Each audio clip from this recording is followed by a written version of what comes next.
Hi, I'm Deborah Dahab. I'm an expat coach and intercultural psychologist. My aim is to help you, expat, live a smooth and easy cultural transition. Today, we're going to talk about reverse cultural shock. This is not a very common theme. People know about cultural shock, but we're going to talk about reverse cultural shock and explain to you what it is and give you tips on how to deal with that the best way. Please subscribe if you like this video, and I would love to hear from you as well. You can comment and give me ideas and your feedback. So, reverse cultural shock. Reverse cultural shock happens when you have lived in a place abroad outside your home country and you are going back to your home country. And it's what we experience when we're going back to our home country. Now, how does that happen? What do we feel usually? Many times we feel a sense of disconnect. We feel a sense of not being able really to understand things anymore.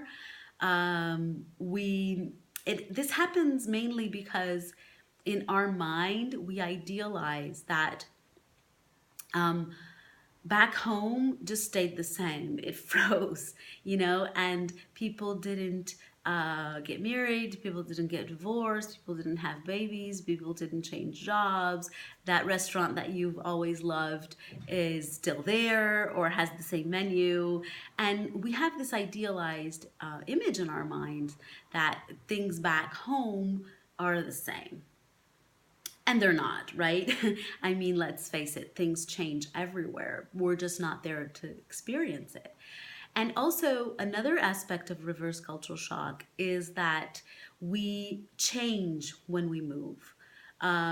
Regardless of your level of interaction in a new country, you will change because you are experiencing new things, you are living in a different place. So you change, you learn about yourself, about others. And when you go back, many times you feel that disconnect. Like your friends don't understand you anymore. I'm going to give you some examples in a while. So one thing happened. Why does this really hard? Because when we go to a new place, we expect it to be different, right? It's called cultural shock, and we expect, we've heard about it, we expect things to be really different.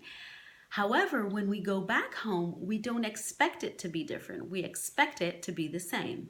That's why sometimes this reverse cultural shock is even harder than cultural shock, because it's something that, comes completely out of the blue for us, completely left center, and what is happening here? My friends, we have nothing in common anymore.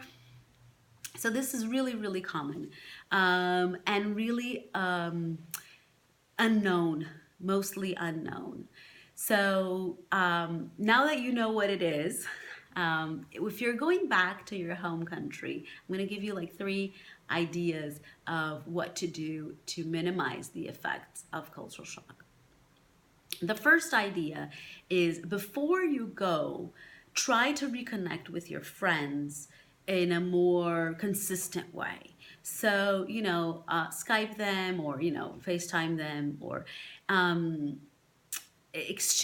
start reconnecting with them, because that at that point you might realize that you really don't have that much in common anymore. A client of mine was a North American who lived in Europe and was going back to the States. And she told me, it's like, wow, I really have nothing, I have no connection to my friends whatsoever, because they think I'm so arrogant. Because I would tell them, oh, I've been, I spent the weekend in Paris. And if you live in Europe, it's really not that big a deal because things are so close, right? And tickets are not that expensive. But if you're in the States, it really is a big deal to spend a weekend in Paris. but those perspectives were unmatched. So whatever she told them, she felt that they thought that she was arrogant, and she stopped talking about it, and that made her sad. So this is the type of thing that can happen. um, so the first tip is reconnect prior to your return, and you will kind of understand what is going on. If it's a friendship that is persistent and sustainable or not. And the hard part of it is that sometimes friendships end, and like anything in life. So just understand that that's a new phase, and you might connect with other things in common, but you might not have that level of friendship that you did have, and you will make new friends. The second tip I would like to give is embrace the new you. You are a different person because you've traveled. You are enriched with experiences. You have lived a different life. So, own it, and don't be shy about it. Don't be arrogant, but don't be shy and don't be coy about it. This new you. And it might take a while for people to get used to it, but as long as you own it and it's authentic, after a while people will get used to it. So don't try to minimize or to downplay the rich experiences you had, because that's really powerful. That's something you can help other people as well. So that would be the second tip. And the third tip would be, when you go back, um, try to find the new in the old. So you're going back to your home country. You might not connect in the same places in the same ways. So, help other expats. There might be foreigners there that could benefit from your help, could benefit from your interactions, make friends with them. Um, Basically, is if when you go back to your hometown or your home city or your home place, um, do things differently. Do things, search for different places, for novelty in your hometown. Because sometimes that's one of the things that we miss the most when we're going to hometown, is that, we miss that sense of novelty, that sense of newness and adventure of, learning new things and talking to new people. So try to incorporate that in your hometown by going to new restaurants, new cafes, doing things that you wouldn't necessarily do, or you wouldn't necessarily have done when you lived there before. I hope that makes sense to you. So these were the three tips that I wanted to share with you. And just be mindful that this is a normal process.